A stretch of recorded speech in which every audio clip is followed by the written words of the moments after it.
We're rolling. So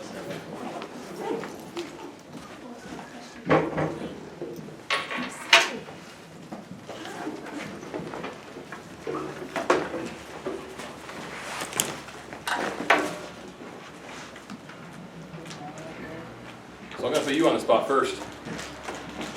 What's the point of this and what are you hoping to gain? So for Veterans Legacy class, we started with World War II veterans, trying to get all the World War II veterans in Oregon, from through Vietnam, working through the wars, trying to get stories of all the veterans that have served our country documented, and then it goes into, what's the website called? The Mighty Endeavor. Okay. And it's like a huge library of veterans. You can search up names, you can search up different battles, and speak to different people. So after we record your interview, we're going to post it to that website, and then we'll do a little biography on you. Awesome. Awesome. All right, well, class, thank you for having me. My name is Tom Hoy. I'm a staff sergeant. So Sergeant Hoy or Staff Sergeant Hoy is what I generally get called in the Army. I'll give you a quick rundown on myself. I was an Air Force brat. I was born in England. My mom and dad moved all over the place for my dad's job. I went to 10 different schools in 12 years, so I got pretty good at talking to people and being the new kid. I had no idea what I wanted to do when I got out of high school. I don't know if you guys still do it, but we used to have career day where everybody, cops and recruiters and everybody shows up at your school. You guys still do that? Yeah, for a while. Well, I didn't have any military aspirations whatsoever. I literally wanted gas money for my truck and more time to go hunting and fishing. And the very first recruiter that happened to be like, "Hey, young man," was an Army National Guard recruiter dressed, well, very different than this because the uniforms changed about 3 times since then. And he just hook, line, and sinkered me. And I signed up for the gas money and wound up spending 24 years now serving my country, part-time and full-time statuses. On the civilian side, I was law enforcement. I don't know if any of you guys remember me. I was a cop here for 7 years, up until about 5 years ago. Probably know a lot of your parents. And most recent military experience for me was 2014 and 15 when I was deployed to Kabul, Afghanistan, which is probably why you guys wanted to talk to me. And I'm good to go for that. So I will warn you, I work with soldiers a lot. I train, I teach advanced leadership for the last 4 years. I will try to keep it PG as I can, but especially when I start talking Army, sometimes the bad words come out. So if it happens, I apologize ahead of time because that is literally part of the culture that I've lived in for a long time. And it's difficult for me to switch gears sometimes. So, all right. So, the questions come from Ashley and Michaela. Okay. So when did you first enlist? I enlisted in June of 1988. I was 17 years old. I had to have my parents sign for me. Like I said, I had no grand illusions of ever being a soldier. I literally did it because I wanted to get out of my mom and dad's house and be a little bit independent and see what was outside of Klamath Falls, which is where I lived at the time. What service branch? Or I already know that. Yeah, Oregon Army National Guard. What do you recall from your first days in service? My first days, I was the worst soldier you could possibly imagine. I'll be honest with you. I literally was doing it for, like I said, some extra money, something to do. I didn't understand the big picture. I didn't understand that I was a spoke in a very big, very important wheel that helps keep America what America is. So I did the bare minimum, and I wasn't very motivated, but apparently I was good enough to get through, and I got promoted to E4 before I got out in 1992. And I didn't really give it a second thought. I didn't give it my all. So that's why I came back in 2006, not long after. I mean, of course, I was pretty angry at 9/11. That really motivated me. My now ex-wife at the time was like, "No, I don't want you to go back in. I don't want you to go to war. I don't want to lose you." She talked me out of it, talked me out of it. 2006, I couldn't take it anymore because the war was getting ramped up. A lot of the people that I knew and went to high school with were over there doing their jobs, and I felt like I needed to, so I re-upped it. How was boot camp and training and all that? How'd that go for you? Man, it was an eye-opener. I was 17 years old, like I said, when I went to boot camp. I went to South Carolina, Fort Jackson, and born and raised on Air Force bases, I was in a cultural mixing pot. I never even noticed if any of my friends were black, white, Asian, whatever. Because when you're born and raised on Air Force bases, military, there's really no such thing as racism a lot of times in military, because it's just, you're all pulling the same cart, so to speak. You're all pushing for the same goal. And that kind of trickled all the way down into the schools. When I got there, I was one of 4, I think, white kids. I was 17, the next youngest private that I was there with, I think, was 26, so I was literally a kid. And they treated me as such. And for the very first time in my life, I experienced racism. That was the toughest part about basic training for me, was realizing that, you know, the stuff that I've heard about in history books and movies still exists and still goes on. So that was a big shock. I wound up getting in my first fist fight over it as a young man. But the training itself was, I enjoyed it. I mean, I was 17. I was as fit as these boys are, not like I am anymore. And there was some miserable times. We spent a lot of time rolling around in the sand in the heat, you know, 110 degrees, 100% humidity. But I also learned at that time that I can push my body further than my brain thinks I can. So that was the biggest eye-opener for me in basic training. Where did you do basic training at? Fort Jackson, South Carolina. It's a terrible place. Literally, everywhere you walk is sand. You guys have walked on concrete and walked on grass and then walked on the beach. You know what the difference is, right? You do 12 miles on the sand or on the sand versus in the grass or on pavement, big difference. And we did that on a regular basis. That's the biggest thing I noticed about my initial training, was we walk everywhere. And if you're not walking, you're running. And sometimes you have 65 to 100 pounds on your back at the same time. Go ahead. Where did you first arrive at on the tour? Or, On my tour, yeah, I mean my overseas tour, you mean? sure. My first deployment was to Kabul, Afghanistan, which used to be a really big, thriving metropolis of a city. Back in the 70s and early 80s, it was the most modern city in the Middle East, as far as from what I've been told. And in fact, they even hosted the Olympics there. I mean, other countries went there. Americans would go there for vacation. And by the time I got there, after the Taliban took over and all the mess that had been going on since then, it was absolutely atrocious. I mean, there's still huge skyscrapers, big modern buildings, and you can see, like where they held the big soccer game during the Olympics, is this huge ornate wall all the way around what used to be this beautiful green soccer field. Now it's just bare dirt. And there's, you know, half-naked, starving little kids out there kicking a ball of rags around. All the buildings have bullet holes in them, and you can see where there's pieces of buildings blown apart. And there's piles of garbage as big as this school, where kids are climbing up and fighting over a scrap of, you know, anything they can eat. So, yeah, that was my introduction to Kabul. Okay, and then did you see any combat? I know you guys have talked to a lot of veterans. You guys have talked to veterans all the way back to World War II, you said? I didn't see combat like those guys saw it. I didn't see combat like Vietnam soldiers saw it. I hope I don't ruin one of your questions, but I have never looked at a human being through the sights of my rifle in the military, pulled the trigger, and seen that person fall. It's not that, I mean, that still happens obviously in Afghanistan and Iraq, but it's not as common as it was back in the day. The closest thing I came to seeing combat was being blown up. One of the biggest killers in our most recent war, which is Iraq and Afghanistan, is IEDs. You guys know what IED stands for? Improvised explosive device. Exactly. You know what a vehicle-borne IED is? Yeah, it's usually a Toyota Corolla, because everything in Afghanistan is a Toyota Corolla.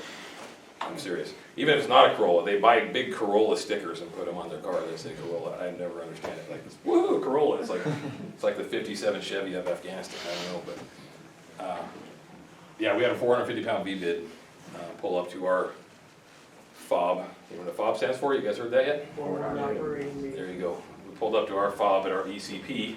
Anybody know that one?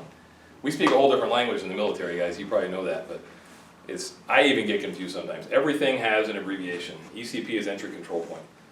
That's where we have people coming and going from our base. We have to weed in the good guys and let them in, and weed out the bad guys and keep them out. We do that with fingerprints, retina scans, what they call bats and hides, and a data system that links and tells us if anybody's been connected with any bad stuff in the past. So, yeah, this guy tried to get into our gate. There was a big armored truck in the way. He couldn't quite get in the gate. He saw another American convoy trying to wait in line in a Toyota, kind of an up-armored Toyota. Basically, it's a Toyota 4Runner like you see here, except it has thicker glass and it has steel plates installed in the doors. He pulled right up next to that and blew himself up. So that was literally in the first week in Kabul. Sorry, I got ahead of myself, but what's the next question? Do you have any most memorable experiences? I guess it's time to ask the teacher, how much do you guys really want to hear? Are we looking for realism here, or are we looking for sugarcoating? No, you can honestly sugarcoat it. Okay. My most memorable day is, I think it was August 14th, 2014, when that bomb went off. It was a shock to us because I've never heard an explosion that big, and I've been around artillery and stuff in training, but it literally shook the very earth, and dirt rose up 5 or 6 feet. You couldn't even see. My ears are ringing. How many of you guys have seen Saving Private Ryan, or even some of the Forrest Gump scenes where it's boo, you can't hear, everything goes slow motion. You can't hardly move, your fingers don't move, and I didn't know what the heck was going on. None of us did. But I'll get a little more into that in a little bit. What happened was this guy blew that truck up. Thank God I was standing about from here across the room away, and there's a big blast wall in between us. Blast walls are big concrete pillars filled with sand in between. But it was still enough to knock us all down. And a lot of confusion, a lot of fear. I could hear hundreds of people screaming outside. It was a very busy highway. If you could picture like downtown Portland at 5 o'clock in the afternoon, that kind of traffic is constantly outside our base. The highway outside our gate was like 6 lanes wide.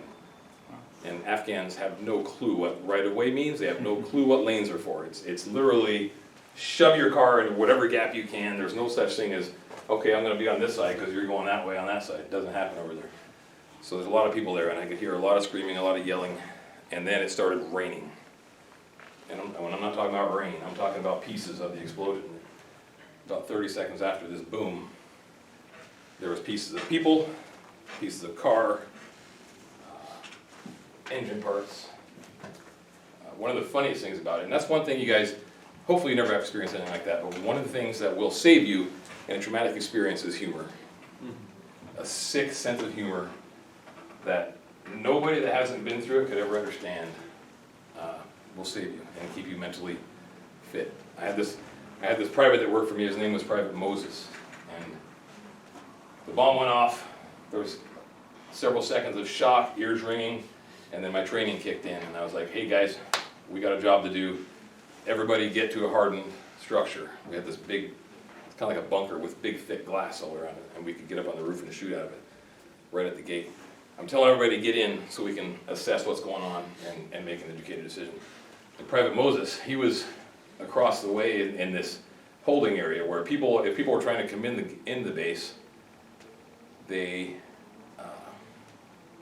if they weren't quite vetted yet, if we couldn't get a retina scan or we couldn't get a return on their prints, they would sit in this holding area. He was in the holding area with some, we call them Hajis. It's not a negative term, it's just something we call them. Some indigs or indigenous personnel, whatever you want to call them. He was sitting there guarding them. And I'm yelling at him, Moses, get over here, but there's still stuff just falling. For, I don't even know how long it was, but it was stuff falling. And it was so funny because he was scared. He's 19 years old, and he's behind this bunker, and he needs to get to about where you guys are. And I'd be, Moses, get over here. And he'd go, and he'd duck right down. Moses, get over here. Nope, and he'd get back down. And finally, I'm like, Moses, now. So just as he gets up and starts to move, this thing falls out of the sky, shook, and hits the ground right in front of him. Poof, big pile of dust. And he's just like, no. And he thought it was a grenade or something. He jumped back into his bunker where he was. It turned out it was the ignition switch out of the car that the suicide bomber was driving. So for some reason, that was the funniest thing in the world to us at the time. And we could not stop laughing, and he could not stop laughing. Finally get him in there. All of our cameras were blown off, so I couldn't see what was happening outside the gate. My radio's going crazy. I've got my lieutenant yelling for me to ask, what's going on, assess the situation, blah, blah, blah, blah. Here's some stuff you guys can pass around. I'll get that from you later. So he's yelling at me, and he gave me the order that I'll never forget. He said, Sergeant Hoy, I need somebody outside I can trust. I need eyes on this situation. Get out there. So, all right, I assembled my team, including Private Moses, and we went out there. And I was not ready for what I saw. If you picture a busy city street with cars like a parking lot, and one car in the middle of it has a 450-pound bomb in it and it goes off, it's going to be a mess. It was a little circle of a hole in the concrete was the point of origin, and it spread out to upside down cars, got further out to cars with the windows busted out. Everywhere around me is running and screaming people. There's people missing limbs, there's people dead.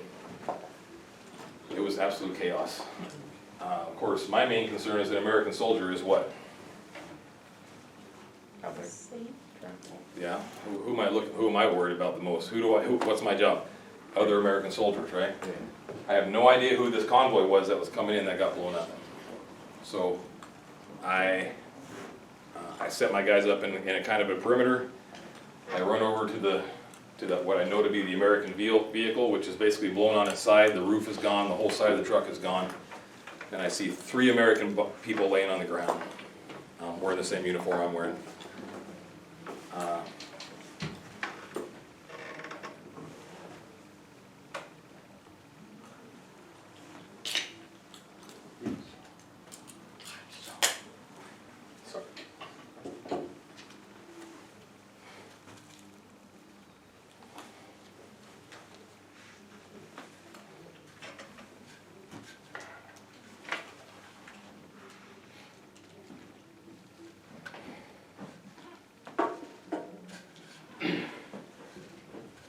It's hard to talk about, but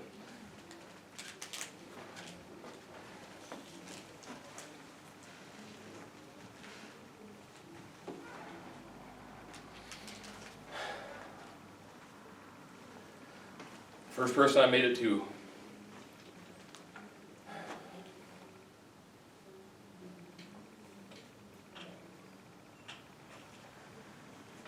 was a major. Tell by his rank. He was pretty whole.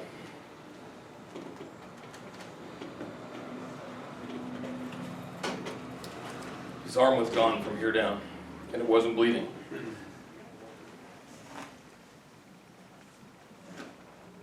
So I knew that was a problem.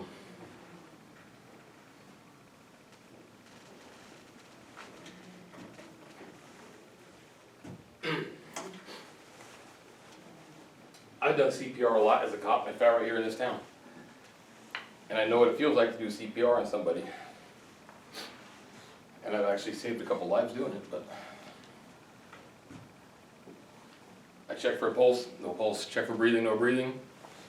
I straddled him, went to do CPR, and when I pushed on him, it was like a balloon. He just puffed up. There was no bone structure. Every bone in his body was basically jello. Okay? And that was a shock. Because usually when I do CPR, in fact, the one time I did it successfully right there in Carlton, I literally felt ribs cracking. If you're doing proper CPR, you're pushing hard enough to where you're cracking the sternum. Because that's the only way you're going to get that heart to pump some blood, right? Well, he didn't do that, and no blood came out of the arm, so I knew I was basically spinning my wheels. So I found that 3 different times. Basically, the force of the explosion was so intense, and that truck protected him enough from being blown apart, other than his right arm. But his whole body was just basically gelatin. So that became just a body recovery. And I remember getting the names. I pulled the name tapes off of the 3 different casualties that were in the vehicle. And I told my lieutenant over the radio that we had 3 KIA, Americans. And you guys ever reading or any studying about military? Any guys kind of buffs about that? You guys understand what a commissioned officer is? A commissioned officer is somebody that generally has college and generally has a higher education than us lowly non-commissioned officers. Well, that's not the case anymore. I know a lot of non-commissioned officers that have master's degrees and that are still in what we call NCOs because they love being with the troops and being a part of the team. They don't want to be sectioned off as an officer. So sometimes officers get made fun of. And sometimes they're not as smart as they think they are. Because does a college education prepare you for combat? No. Does it prepare you for how to lead automatically? No, it doesn't. It gives you, it means you know how to study. I'm nothing against college. I'm all about college. Don't get me wrong. It's a great system, but don't think that it makes you automatically better than anybody else. Well, this officer had that attitude, and he asked me, who is it? And that's not something you want to put over the net usually, put over there. But he made me do it, so I read the names off, which turned into a huge investigation later because it was incorrect. And I was cleared because I even asked him 3 times, are you telling me you want me to put these names over this radio?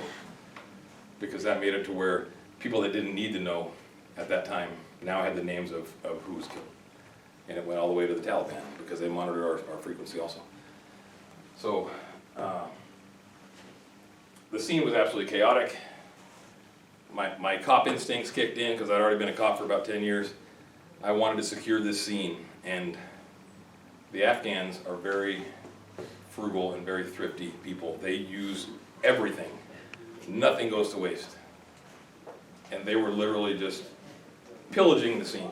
I'm walking around in a paste this thick of human, which was the suicide bomber. I mean, literally, my boots were sticking. It's 110 degrees, it's drying, it's a circle of about 20 feet of just paste. And I had to say something I never thought I'd ever say before. I saw an index finger laying on the ground, and I was like, secure that index finger, that's evidence. Which, that's not something a human has to say very often. So I should have picked it up and just put it in my pocket, but for some reason I wasn't thinking straight. I'm trying to get everybody out. I actually had to pull my pistol, and I'm pointing it and telling all these people to get away from the scene because EOD, anybody know what EOD is? It's for movies? Explosive ordnance disposal. Yes. EOD, they're kind of like the crime scene detectives of the Army. I knew they were going to want to see what happened here. My secondary, or my second most important thing to do other than securing the scene was look for secondaries. Secondary explosives, okay? That car blew up so hard that the engine block shot out of the front of it and hit the back of the car in front of that car, went completely underneath it, destroyed that car, and then lodged itself underneath the car in front of that. The car in front of that, it knocked the trunk open. So I'm scanning for secondaries, looking for what they call a complex attack, because a lot of times they'll trigger an attack with a V-bid. When everybody recovers, then they start shooting, because they know that's when we're all going to leave our up-armored vehicles, and that's how they can take out more Americans. That's part of their routine. So I'm checking the rooftops, which there's hundreds of rooftops. I'm in a huge city. There's windows everywhere. Most of the windows in Afghanistan have all been blown out or shot out. So there's literally 1,000 windows that somebody could shoot at us from. So freaked out. I'm looking at that. I'm trying to get my guys covered. All these civilians are just robbing everything they can from the scene. Parts of the car, pieces of uniform, boots. Some of them have feet in them. I mean, it was absolute chaos. And then I go to the trunk of this car, and there's 3 big cylinders, about this tall, lined up in the trunk with wires and hoses going to them. And I literally thought I was looking at my own death right then. I'm like, here comes the secondary. This is their plan, because they'll do that too. They'll, boom, Americans rush in to help and save, and then they set off another one, boom, and then they take out all the people that are there to help. So a little bit different than some of the stories you probably heard already, especially in World War II. B-bids weren't a thing back then. You know, it was a bad guy in a uniform. I'm a good guy in a uniform. I'm shooting the bad guys in uniform. We didn't get that luxury. Not that it's a luxury, but our bad guys could be the woman dressed in the burqa from head to toe that has a suicide vest on. We don't know it. Insurgency is a completely different battle. But either way, it turned out that all those tanks in the trunk of that car were propane tanks, and the car was converted to run on propane. And so I basically wasted in my shorts for nothing. We did get the the scene secured eventually. People came out of local buildings. There was, I remember about 10 guys were dressed in black suits, like literally looked like men in black. Glasses, black suits, white shirts, ties. They came in, they literally picked up the car, the engine block, and they carted away the engine block. Must have been still hot. I don't know how or why they did that. Basically, they were trying to help eliminate any evidence that we could use against their people, the Taliban. You know, because we're pretty good at that. I have found bad guys trying to come into our entry control point, scanned his eye, and found out that his fingerprint was found on a bomb that killed a bunch of American soldiers in a restaurant 3 years ago on the other side of the country. That's how we can really track this stuff down. It's not quite as good as CSI, but it's pretty darn good. So, where was I? So we got the scene secured. QRF, you know what QRF stands for? Scene movies? Quick Reactionary Force.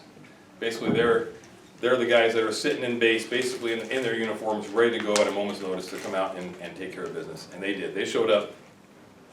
They got the scene secure.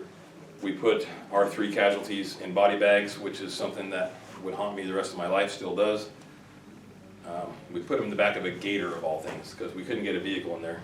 So I literally sent one of my guys to go get the gator. We threw these guys in the gator like they were bales of hay. And we drove to the helipad, we put them on Black Hawk helicopters, and I watched them fly away. So that was the first, I guess, to answer your question, experience in what the majority of Afghan and Iraqi soldiers dealt with as far as combat goes. It's not, we're in this trench, they're in that trench shooting at each other. Not a lot of that going on anymore. Sorry, I got emotional. It's still it's something that I see every day. Go ahead. Next question. Did you sustain any injuries? The closest thing I got to physical injury was my back and my right knee. And it wasn't from direct combat, it was from what we did. Our job was called PSC, Personal Security Detail, also called Guardian Angel, where I had a squad of 10 guys. It was me and my 10 guys. And we would transport dignitaries, contractors, all different kinds of people. They would be assigned to us. We would put them in our 3 or 4 up-armored trucks that we had, and we would have to transport them around Afghanistan so they could do whatever job they were doing. I've done hospital visits, I've done training sessions where they're teaching mechanics, I've done all these different missions, but the only injury I got was when the enemy would try to canalize us. You know what canalize means? You guys ever talked about that in class? Like if you've got a river going and you make a canal, you're going to canalize it. You're going to make it go where you want it, right? Well, the enemy would try to do that to us. They try to canalize us. They would use cars and traffic to try to make us go. And we were pretty good at reading that. And my guys were ready. And we wound up having to run over a few cars because we knew they wanted us to go somewhere for a bad reason, and we wouldn't let them do it. So we literally ran over some cars. One of the cars we ran over was a Toyota Corolla. Big surprise. And it ripped my steps off the side of my truck, and I didn't know it. And those trucks, I don't know if you've ever seen them, it's called the Max Pro and Mat V. The bottom of the truck is shaped like a V with armor plate, so if a bomb goes off underneath it, it diverts the blast out. And we sit in this little detachable cab that will blow off the truck, fly through the air like a space capsule, and then land separate from the explosion. They designed those to keep soldiers alive, and they work really well. But the problem with that is it makes my seat, literally where my butt is in the truck, is about this high. So I've got a ladder to get it out of my truck. And I got back to base, I have my radios, my ammo, my guns, my grenade launcher, my helmet. I'm wearing 35 pounds of body armor. And I go to back down my ladder that's always there, and all of a sudden it wasn't there. So my leg locked, I hit the ground, my knee went backwards, my back, basically my whole body went blink. And I'm still dealing with that. I've got some compressed vertebrae, I've got some knee problems, but I never took any direct injury from the enemy other than my hearing from all the explosions, but I got lucky. I know a lot of friends that aren't so lucky. Were you awarded any medals or citations? I was given a medal called the Meritorious Service Award, which is one step up from an ARCOM. I was one of the few guys to get it, so I like to rub it in my friends' faces. But the main reason I got the Meritorious Service Award was actually not combat related. One of the things that I did with my time in Afghanistan was I really got in touch with the local populace. I spent a lot of time with the locals. We had locals living from our city, born and raised there, that were in our towers with AK-47s facing out, watching protect us. And I had always heard about these green on blues. What a green on blue is called is when the enemy decides, I'm going to work for the Americans just long enough to get inside, and then I'm going to turn around and I'm just going to open up on them. That's what our biggest fear was at the time when I was there in the war. So I made it a point to go up every one of those towers with my interpreter. I drove my interpreter crazy. I drug him up these towers. I'd steal candy bars from the DFAC, and I would go up there and I would talk to these soldiers. And they were super nervous because they've been fighting this war for 10 years, and a lot of them said no Americans ever came and bothered to talk to us. But that's not the way I do business, especially because I knew that everywhere I walked inside my base, one of those guys could see me and he had a gun. And I don't want to be one of those victims. So I want this guy to know that I'm a human and that I have a family and that I have hopes and dreams and aspirations just like they do. Basically I was doing the opposite of dehumanizing the enemy. You guys heard that term, dehumanizing? We called the Japs nips. We called the Vietnamese gooks. That's all making to dehumanize the enemy to make it where it's more likely the American soldiers will engage and kill the enemy. Well, I want to do the exact opposite. So I went up there and I made friends. And I started talking to them. What do you guys need? What do you guys need the most? Well, in Kabul, we're at 6,000 feet. It gets pretty cold. And he said, my kids, they have to go to school and they're freezing to death. They don't have any clothes, blah, blah, blah. And all my friends and family were always saying, hey, what can I send you? What can I send you? What, you need some food. I was like, no, we have everything. We have steak and crab on Friday nights. I mean, come on. I'm not on an outpost in the mountains of Vietnam. I said, if you're going to send me stuff, send me kids' clothes. Send me coats, send me boots, send me warm clothing for children of all ages. And it actually turned into a huge thing. I had truckloads, literally truckloads of kids' clothes sent there. And I would go to these gate guards and I would give them big boxes and have them distributed amongst their villages and amongst their neighborhoods. And I made some lifelong friends. Some of those people are still my friends today. And I've assisted in getting 4 of my interpreters and one of the tower guards their visas, and they now live here in America with their family, and they're safe. And that gets me right there. That makes me realize that it was all worth something at least.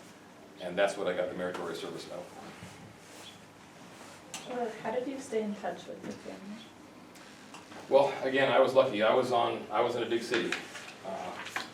A lot of the guys were sent to these remote outposts that are up on top of the mountains, up in the Hindu Kush, and Helmand and these other places. A lot of my company was, but they had a sat phone that they would get like 5 minutes a week on. Here I am in Kabul, where once I'm off duty, I can go down to my bunk and have my laptop and Skype. I don't think I wrote a single letter there because I was talking to everybody just like I was home, which was honestly almost worse than the opposite because it was more of a mind screw, so to speak. See, I caught myself. It was kind of a mind trip to be eating steak and crab, talking to mom and dad on Skype, and then get in the truck and drive out the gate, and now everybody there wants to kill me. And then I'm dealing with death, destruction, making hard decisions, and then drive through that gate, whoop, oh, here's a cold Coke. Let's go sit down, let's go talk to your girlfriends, let's go, and it was almost, I was happy when I first got there, but towards the end I wished I was more isolated so I could stay focused on the people that want to kill me, instead of being so on again, off again. Does that make sense? Okay, what was the next question? Let's see. Yeah, we already did that. What was like the pressure and like stress like? Like how are you dealing with it? Pressure and the stress? I didn't notice it, no. The only stress I had was wanting to come home really bad. Because I love military life. I love the camaraderie, I love the brotherhood and the sisterhood. I loved that 24 hours a day, 7 days a week, I could walk out to what we call the smoke pit, which is it was a big steel wood stove on the outside and surrounded by blast walls, where people would always congregate just to smoke cigars and BS. We weren't allowed to have alcohol, so there wasn't much of that. But it was someplace to go. I could go down there and hang out with my British friends or my Danish friends, because NATO was there and we had a lot of different countries. And I would just just that constant brotherhood. And that's how we dealt with the stress. And whenever we had something bad, like the one I just discussed, that was one of many, we could go there and decompress. And I please, if you guys don't learn anything else from this class, just realize that when you go through a stressful situation, I don't care if it's your dad beating your mom, if it's you getting in a car crash, if it's any kind of traumatic experience, if you don't decompress and you don't talk about it with people that understand what you're going through, it can eat away at you and cause you problems a lot later in life. I brought all my soldiers home in one piece. Not one of us got killed. I've lost 4 since I got home to suicide. Because they didn't take my advice. They did not decompress. They let things churn away at them. And they came home, because that's one of the toughest things, and I'm sure I'm probably going to get ahead of myself and answer one of your questions, but one of the toughest things is being downrange, that's what we call in harm's way, being deployed, making life and death decisions, packing all kinds of heat. You got all kinds of, I could call an A-10 fire mission, I could call an artillery, I've got an M4, I've got my gunner on top with sitting behind a 240, I've got all of this destructive power. And I'm not saying this is like a power trip, because that's not it. It's not like a matter of authority, because that's not it. It's just the feeling of importance. And all of a sudden, your 12 months is up, you get on a plane, and you're standing downtown Yamhill, and nobody gives a shit about you anymore, is what you feel like.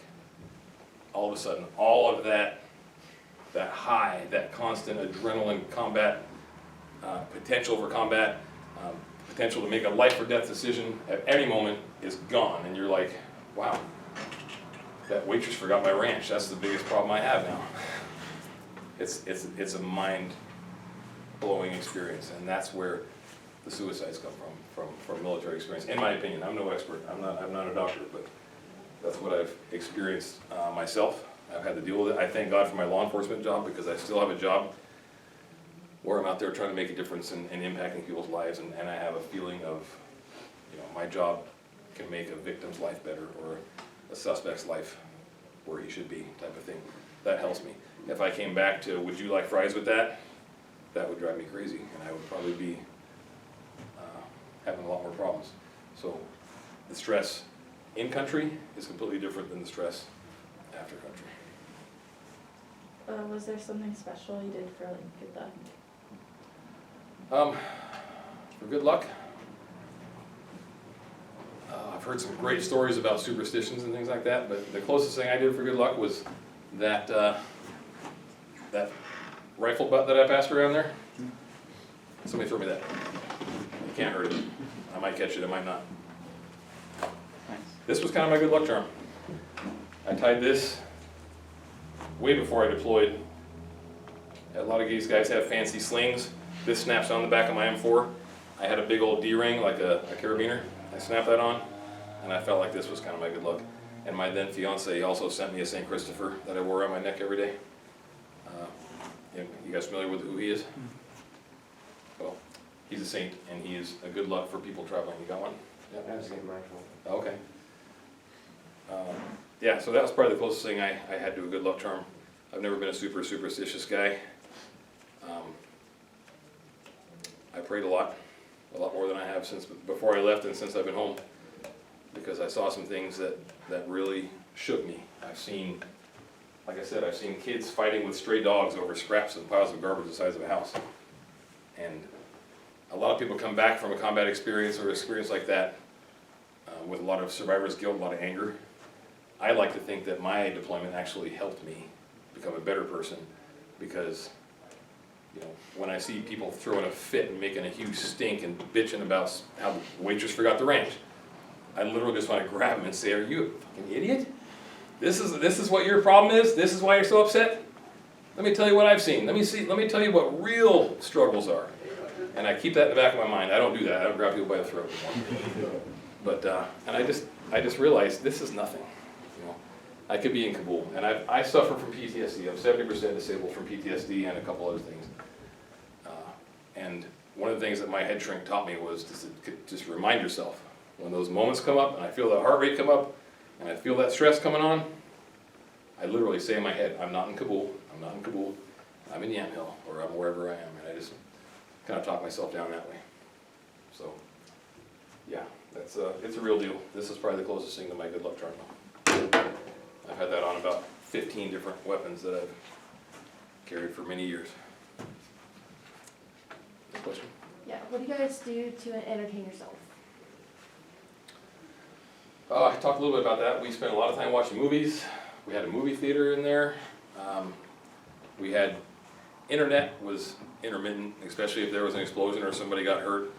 They put us on what they call a blackout. They would shut everything down because they wanted to release the information appropriately. They didn't want the family to find out on Facebook that their son had just been killed, obviously, things like that. So, but mostly we literally sat around and we bullshitted with each other, and we vented and we talked about girls, food, what we're gonna do when we get home. Just like every soldier has ever been deployed anywhere, probably since the Revolutionary War, they talk about what they're gonna do when they get home and what they miss and what they love. What did you do when on leave? We never got leave when we were downrange. We were there until it was time to come home. So I know a lot of the soldiers that you probably heard from were allowed a 2-week out-of-country leave, where they either went home or went to Japan or went to all these other different places, but we didn't, that one really doesn't apply to me because we didn't have any. Do you recall any particular humorous or unusual events? Oh geez, millions. Well, not to make fun of my lieutenant, but since I haven't mentioned him by name, I don't mind doing it. But we had this one lieutenant that, I think he was, because he was left-handed, somehow the way he would carry his rifle on his kit, he had it hanging across his chest, all cool guy-like. And every time he would do anything that were involved, like a step or a move, he would hit his magazine release and his magazine would go flying across the ground and all his bullets would fly out of it. And I remember laughing about that pretty hard, especially in a tense, stressful situation where we had to dismount the truck quickly. Here comes my lieutenant. Ta-da! Here comes all my bullets. I am no longer effective, so. Except for the one in the chamber. Yeah, I get one shot, and that's if I remember to chamber it, because I'm a lieutenant. So yeah, that was pretty humorous. What else? We had several different situations where we just laughed our rear ends off, and you guys have probably heard some good ones. You probably heard that there's a very solid rank structure in the military, right? You've got your privates all the way up to your command sergeant major, and then you've got your officers that have the same ladder, so to speak. But there are times, and some of the funniest moments you'll ever experience is when rank no longer is a thing, because necessity and somebody's common sense kicks in over the rank structure. And that was probably one of the funnier moments, was when we broke a truck one time. We were in a really bad neighborhood. I was number 2 truck. My platoon sergeant, who's basically my boss, he makes or breaks my career, for some reason wanted to ride with us that trip, because he keeps hearing how I'm what they call a shit magnet. Everywhere I went, something bad happened. We'd get blown up, somebody get run over. I mean, it was just nothing that I ever did wrong. It's just my same way in the police world. I literally would sit in your parking lot, and I could watch 700 cars go by. For some reason, I go, oh, I'm gonna stop that one, and next thing you know, I'm in pursuit through McMinnville, and they're shooting at me. And that's just my luck. Well, it carried with me in Afghanistan, and as his truck went over this big speed bump in a really bad neighborhood where we didn't want to be, I saw his left rear axle just go break and start spinning, and his truck is now dead in the water. And of course I get on the radio, what's going on? They're freaking out. The truck won't move, sorry, the truck won't move. I'm like, yeah, I can see your axle's broke. Just relax, we'll get this figured out, no big deal. So, of course, I've been a 4-wheel drive guy all my life, and I said, just put it in 4-wheel drive, because it's rear-wheel drive. When you put it in 4-wheel drive, now the front tires are pulling. You don't need that rear axle. Oh my gosh, you're so smart. It's common sense. So anyway, we start driving. Well, the axle gets bound up and locks up that rear wheel. So now he's dragging that rear wheel, and we still got to get out of this neighborhood. My interpreter's like, Sergeant Hoyt, bad area, bad. We must go. So I'm like, all right, I believe you, Dave. We called him Dave because we couldn't speak his real name at all. It was what was it? Like Musak, Muhammad. There's a whole bunch of going on in there that we couldn't say. So I said, your name's Dave. So anyway, we got it moving. We drug that tire till it was almost on fire. We got out of the town. We set up a perimeter, QRF, Quick Reactionary Force, as you guys all know now. was coming to us with a tow recovery vehicles and had a bunch of mechanics, but they're like 2 hours away. I've been a mechanic all my life. We set up a perimeter. I jump out, I see that it's held on with some Allen head bolts. No big deal. I go to my tool kit and get some Allen heads. Our trucks have what they call music. It's always transmitting music. What it does is it makes cell phones, garage door openers, anything that transmits, it makes them ineffective. Because that's what they'll do. They'll have a cell phone, and once we're on top of the bomb, they hit send, and then boom. Well, we have these antennas that transmit music, so the radios won't work. I couldn't get a hold of my battalion command to let them know I was broke down and that I'm in this situation. So I had to turn all the music off, which is dangerous, and use this little stupid satellite phone, because none of the radios would reach because we were too far out. So I'm standing out there, and I'm fixing the truck, and all my guys are in our perimeter, and then we look up, and here comes about 50 people running at us. But they're all civilians. Most of them are kids, and they're just curious. But of course, what are we constantly worried about? Somebody's gonna have a suicide vest or something. So really tense situation. And the funniest part, since you brought up the humor, is what got me started on this, is literally, I see these people coming, I get the axle out of the way so we can drive this truck now. We all get in the truck, we hand out some candy and some water bottles, and we get the hell out of there. But we're driving so fast because we're worried about, you know, mortars or whatever coming in, because we're right outside the city now. And that tire has a flat spot now that's this wide and about that deep from dragging. So talk about laughing. We're just sitting there behind drive watching this truck. It looks like it's got like a pimp walk. It's boom, boom, and the whole truck's jumping up and down, the gears all flopping, and of course they're in there rattling their teeth out. And we're just, and again, when you're in these weird situations where stress is high and death is imminent, and sometimes death is right there, your sense of humor will kick in, and don't be ashamed of it, because it's basically a mechanism of safety to help keep you from tripping out. Sorry, am I going too long? What's our time hack look like? Are we good? 15 minutes. Okay. Elaborate on it. What's that? You can explain everything. Oh, okay. What do you recall from the day your service ended? I'm still in, thank God. So that one doesn't apply to me too much. I am very proud that I have landed a job in Umatilla, teaching advanced leadership. Advanced leadership course is a course that you must have to get this, the bottom rocker. That's your E6. If you want to get that in the Army, you have to go to a school called the ALC. And I am lucky enough to be an instructor where I get to take soldiers from all over the world. We have soldiers come from Italy, Poland, Germany, and in the United States. They come through our school. I get 3 weeks, they're mine. And I teach them how to stay alive in combat, how to stay alive mentally after combat. I teach them how to call for fire. I teach them how to march, how to assault a position. I get to use all the skills I've gained over the last 24 years and pass it down. And I cannot imagine a better way to end my career than doing that, giving it to the next group. And I'll tell you something else on that note. A lot of people make fun of your generation, and they need to back off, because I tell you what, I had an attitude too towards the millennials and whatever you guys call yourself now, because you're not millennials, right? The younger generation is so soft, and they're so this and they're so that. I'll tell you what, I see some dudes and some girls, we have females in the infantry now, and they are badass. And they come through my class, and they make me proud, because they have resiliency, they have open minds, they are tough, mentally and physically tough, and I know that America is still in good hands, and it makes me feel good. I had a soldier come through recently from the 82nd Airborne. We have to do height and weight in the beginning, and this guy was actually too light, he was underweight. So he's coming in to get taped, and he doesn't have to, but he takes his shirt off. And I'm looking at him, he's got a freaking nasty scar right here and right here. And I'm like, dude, what happened? What are you doing here? He's like, I got shot last month, Sergeant, in Afghanistan.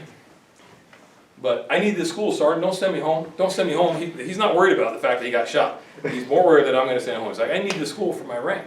I'm like, I'm not going to send you home, but I mean, your unit thinks you're good enough to be here. What's going on? He's like, yeah, I was on a mission, and I missed my plate, and it went through. No vital organs. I'm good to go, Sergeant. Don't send me home.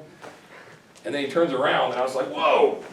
He had a bruise on his back from here to here that was black, blue, yellow, and purple, and it was the exact shape of the SAPI plate that we wear in our vest. You know, the big metal, the big vests we wear. They have ceramic plates in them.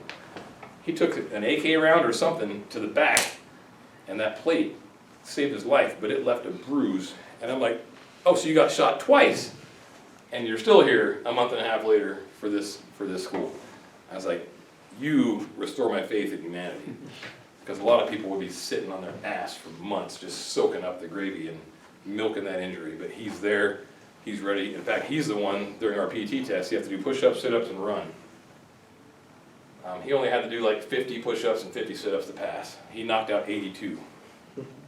Anybody think why? Overachieving. Yeah, that's true. He did 82 of everything. Resilience. Oh, 82nd Airborne. He's in the 82nd Airborne. And this kid, when he did his push-ups and sit-ups, he looked like he was doing push-ups so fast, his hands were coming off the ground, he would fall to the ground, boom, throw himself back up, boom, and this is after getting injured. And then it was like 14 degrees outside and it was snowing, and he was from somewhere really warm, and all he had was a t-shirt and shorts. He comes in from the 2-mile run, he did it in like, it was low 11s, it was like stupid fast.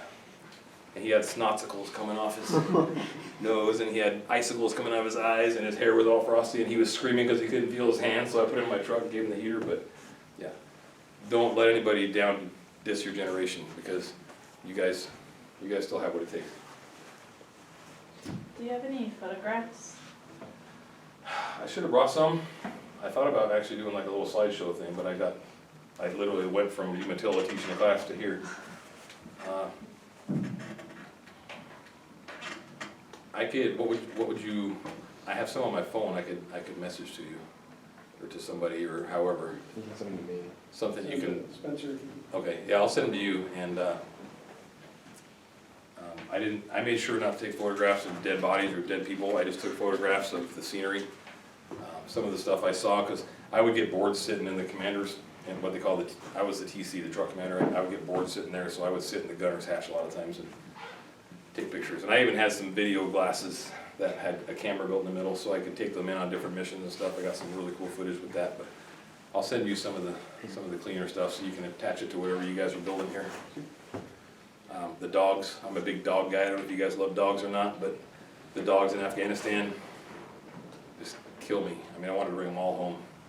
What's crazy is they're also inbred, they all look the same. It's not like here where you have labs and shepherds, and literally there is no such thing as a backyard in Afghanistan. So what do? Dogs do what dogs do. And they do their thing, and then all the dogs are pretty much just white and brown spotted mix with a curly tail. They all look the same. But it did almost cause an international incident. We had to go fuel up a radar station. We had to hike gas up to the top of this mountain once a month to run the generators. And we went up there one time and there was some puppies. And the mama dog, and these puppies were so cute, and we're Americans and we have big hearts and we love animals. So we're down there playing with these puppies, and oh, I love the puppies, puppies, puppies. So we actually fought over who got to walk up this mountain because we wanted to go see the puppies. I wasn't there. One of my soldiers, Sergeant Wink, I think it was Corporal Wink back then, he loved the dogs as much as I did. And when he got there, none of the puppies had ears. And he was like, grabs the interpreter, hey, ask these guys, because these dirty, nasty mountain people were living up there. And what happened to these dogs' ears? And he's like, he laughs and he says, oh, I cut them off. Why would you cut them off? Makes them tougher, makes them better fighters. And these are the cutest puppies in the world. And Wink was going for his gun.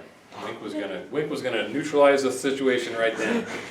And thank God cooler heads prevailed and they stopped him. But yeah, so the dogs.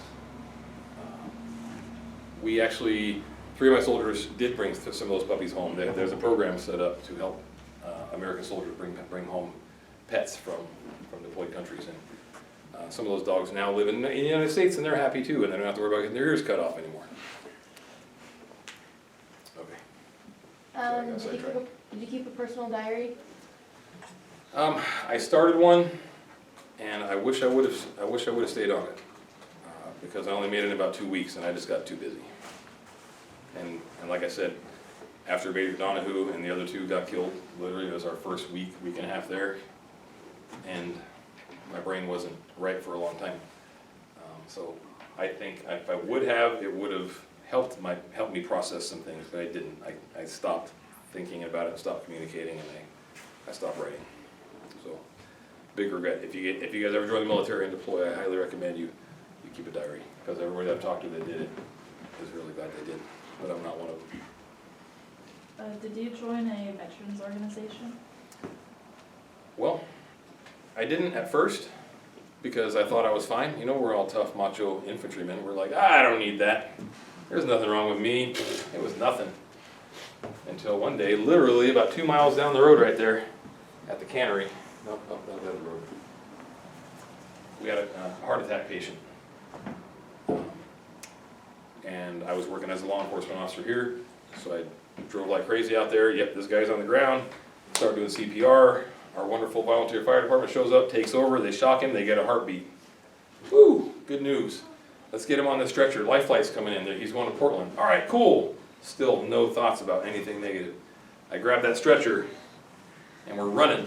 We're gonna put him in a helicopter, right? I get underneath those rotors and I hear that whop, whop, whop, whop, whop, whop, whop. And instantly, I'm in Kabul, Afghanistan, and I'm loading Major Donahue on a Black Hawk, and he's dead, and he's in a body bag, and he has no right arm, and he's jello, and my brain just went. I started hyperventilating.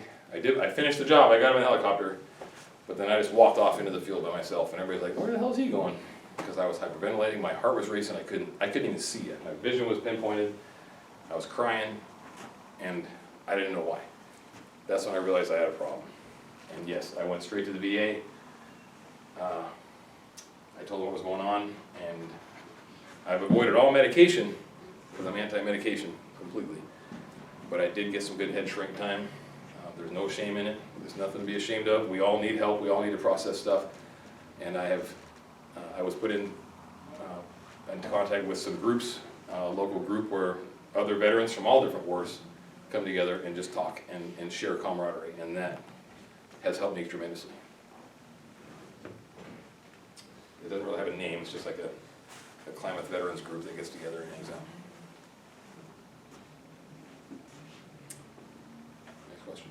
Is there anything you would like to add that we have not covered in this interview? How much time do we have? We have 10 minutes. Okay, I'll give you just 5 minutes. I'll give you my abbreviated version. I told you I teach advanced leadership, and one of the most important classes that I teach, and this is not my opinion, this is from my students, is understanding the physical and mental ramifications of what your body can go through in tense situations. I don't know how many of you have military aspirations in here. Raise your hand if you do, even thinking about it. Okay. How many of you here live in a rural country type setting? Pretty much all of you probably. There's always a possibility when you and your body and your brain are going to be put in a situation that you don't know how to deal with. And I've done some studying about it since I got back, because I told you about when that bomb went off, my very first combat experience. How it literally was very much like Saving Private Ryan, where they get off, that ramp goes down and there's people dying, there's explosions, there's terrible things going on. Sometimes you just shut down. Your body will go, I've had enough. I'm going into fight or flight, and I'm just gonna shut off. Things happen. They're called psychosomatic responses. Everybody thinks it's this terrible, terrible thing to shit yourself if you get scared. Anybody know why you actually do that? Why is that a thing? You know? It's the only thing I can really get out of it is probably because it's to help the shock. Yeah, it goes back to caveman days. You know what? Oh, there's a saber-toothed tiger. I'm gonna have to run really fast, really long ways. Your body has learned bad stuff's about to happen. Void. And it happens. So many people are ashamed of it, and people have like hidden it for years. But every war we've ever fought, that happens. That's called the psychosomatic response. I've experienced it, not that. I've experienced other psychosomatic responses since then. Hyperclarity vision. Things happen when you get that adrenaline dump and your heart rate comes up. Your vision can get better than you've ever imagined. Your hearing can get better than you've ever imagined, and it can also turn off. A lot of people don't realize that, but you can get what they call auditory exclusion. I've read a lot of stories where people are in gunfights. Perfect example, a brand new rookie cop does a traffic stop in the passenger seat. The bad guys jump out and they're shooting at him and his FTO, his field training officer. He gets out of the car and he just goes, whoo, everything goes slow, just like in the movies. And he sees these, what he thought was 5-gallon buckets flying past him. And he can't hear anything, but he's looking, and he's just looking at these buckets like, whoa, this is crazy. Those guys are shooting at me. It's like a completely removed, distant world. And then he looks at one of the buckets and it says federal on the back. He was seeing 9mm brass that's only this big, that looked this big as it was flying by. And he couldn't even hear the gunshots going off because of auditory exclusion. These are some of the crazy things that your body can do. So, as far as what I would like to end with, learn, keep studying, understand the stresses and how it can affect your body, and then understand how traumatic events, no matter what, military, police, something that happens at home, whatever, understand that if you don't process it, it can come back and haunt you years later, and you can become a statistic. And that's the last thing I want to see. And if there's nothing else I can leave you with, is just talk to people about your problems. Because people will understand, there's no shame in it, it doesn't make you weak, and we all need it. I truly believe that if I didn't go see my counselor, I would be a statistic right now, one of the 22 a day of the veterans that just go down that awful, awful road. So, keep that in mind. And, did I get my stuff back? Real quick. What I gave you here was the holster that I carried down range the whole time. This is Vietnam.